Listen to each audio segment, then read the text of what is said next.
So that is the second point of Hey everyone, it's me, Lisa, and I'm coming at you with another video. This lighting is so much better for the video that I want to film, and the video in question is the Daevabad Trilogy book review. I have previously done the book review of The City of Brass that you can find up here, and it is the first book of the series. That book review was okay, and I have reread book one and read the whole trilogy or series, because there's actually a fourth book that is a collection of stories that you can find, and I've read everything and I have some new thoughts that I want to bring to the table, so let's do it.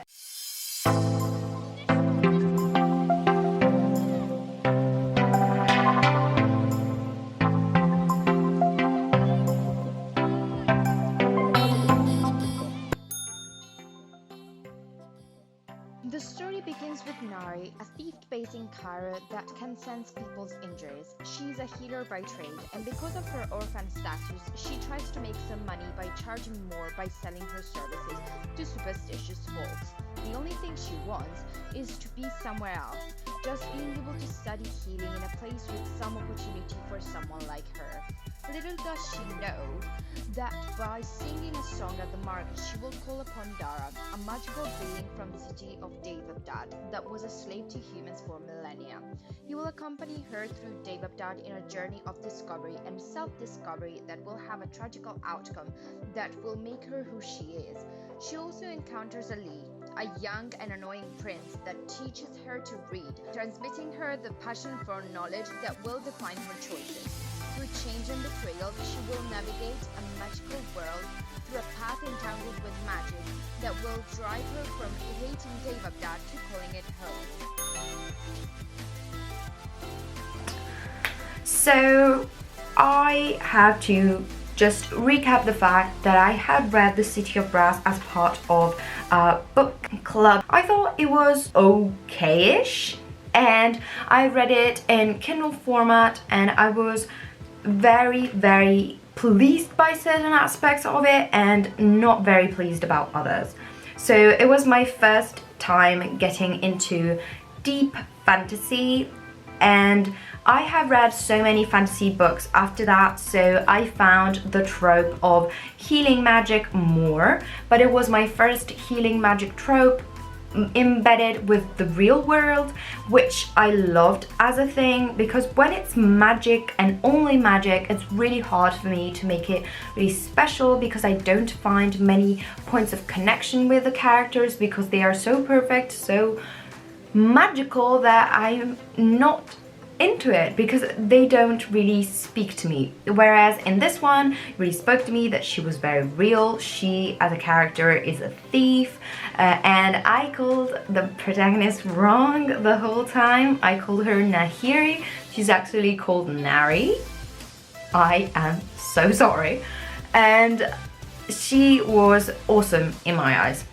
What I didn't like about it was Ali's point of view. I thought it was too slow and boring and really slow the pace down. It did explain the system in the city, which made it more bearable going forward and really made me understand it, so I get why it needed to be there, but still I didn't love it. And also, looking from the point of view of the author, she thought that Dara was a secondary character and the two main characters were Ali and Nari. But I didn't like that, because I didn't like Ali. I didn't. In the first book, I thought that Ali was annoying, thought as annoying by everyone else in his family. Everyone around him considered him annoying, and I did consider him annoying. Very mature, and he does grow into a better person going on, and he becomes more bearable, but still he is very annoying. And I didn't like that he was the main character, because for how much I rooted for Nari, I didn't root for him as much, and I found that at the end of the day, his happy ending is, yes, something he owns and something that he really worked for, but he is not the one that I was rooting for the most. I think that it was a bit of a misguided thing to put Dara so henceforth in a positive light at the beginning of the series, because there is a development and Dara has some ups and downs, and I'm gonna call it, there will be spoilers, but he has a really dark moment where he becomes an enemy into everyone's eyes. But because he was so charming in book 1, he was very hard to hate. And at the end of the book, when there is the separation between him and Nari, I found that that was so completely unnecessary, because he leaves Daevabad in a mission that he puts himself on, that's fine, but he won't be able to come back. And the fact that he won't be able to come back, and so that they will never ever see each other again, that for me was so unnecessary and so convenient, so freaking convenient. Because if he's not there, he is not there, kind of nugging at what she could have with him. And so she moves on, she goes and loves someone else, and that's fine.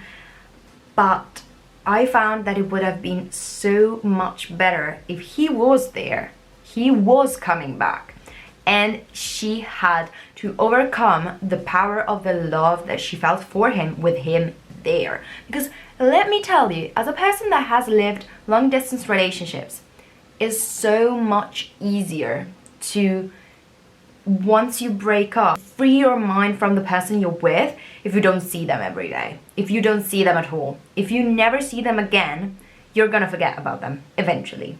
For how much power there was in the relationship, the fact that you're not seeing them again really helps you. And that for me was so convenient. So yeah, a really huge tangent in this Dara point, but that for me was a really important thing, and I didn't like that. So that is the second point of, it couldn't get a 5 stars for me for that point, especially. But there is other stuff into it. So I have to also say that I told you I reread the whole series, and when I reread the series I used the audiobook format, and what I thought was really good about the audiobook format was, 1, the pronunciation of every single name was correct and I didn't have to do it, and that was great because it's set in Cairo and Daevabad, and that was something I was pronouncing wrong as well because I misread it. I called it Daevabad, it's Daevabad. The whole name thing was easier, the whole progression of the plot for that reason was easier, everything was a lot more understandable, and I got to appreciate a lot more the descriptions and the whole book. The descriptions were amazing, by the way. They were amazing, especially when it talked about Cairo, because Nari loves it so much and it was amazing. That narration made me like book 1 more because it was smoother. It was not perfect, but it was smoother. And then the whole progression of the series made it better, and because I reread in order book 2, 3, 4 and then 1, I had so much in mind that was all of the build up that made me think, oh my god, but this goes here and goes there, and it was so good because I was like, oh my god, the progression of the characters, it made me appreciate so much more. I loved reading it that way. I know it's not something people will agree on, they might start from book 1 and head up to book 4. I couldn't do that, I did it that way, and for me it was awesome. So that was something I loved it. I have to warn also that because I previously said there's politics in book 1, but there's also a lot of politics throughout. So there's so much politics throughout the whole series. So if you're not a politic fan, you're not gonna love the series as much, because there's a lot of dealing with a lot of things, a lot of bureaucracy. It's very heavy with that. So if you don't like politics, this is not the series for you. Even though the whole progression of the series is beautiful, but Elise especially is very bureaucracy passionate. He loves politics and bureaucracy. For all of these things, I think that this series was really nicely written, and I didn't regret reading it at all. I think that at the end of the day I will give the whole series a 4 as an overall, and I really thought that it was really nice. As secondary characters, the ones that I loved the most were Jamshed, Ali's brother, and, well, Dara, but if you consider him a secondary character, I consider him one of the most important ones. And I also loved Nari's parents. Nari's parents, I'm not gonna say anything about that storyline because that is my overall favorite part. There is so much into it that I loved it so much. It made me love Nari so much more, and her family is just the best, the freaking best. And I'm not gonna say if they're dead or alive or anything, but I'm just gonna say when she discovers more about her past is just the beauty of it. And so it was amazing, and I loved everyone that she became to understand was part of her family, so that was amazing. So that is it for me, and that is my overall review of the entire series. So if you think you're gonna love good description, foreign if you are like me from Europe, landscaping, which was amazing as well, and a lot of adventure, a lot of politics, and a lot of intrigue and foreshadowing and nicety, I have to say it's gonna be a series that you will totally love. If you don't like all of those things, well, in that case, it's not the series for you. If you like heavy fantasy with little build-up, I think that's not gonna be the series for you. But because I do love those things, that was the series for me. Not one of my favorites, but I definitely highly recommend it.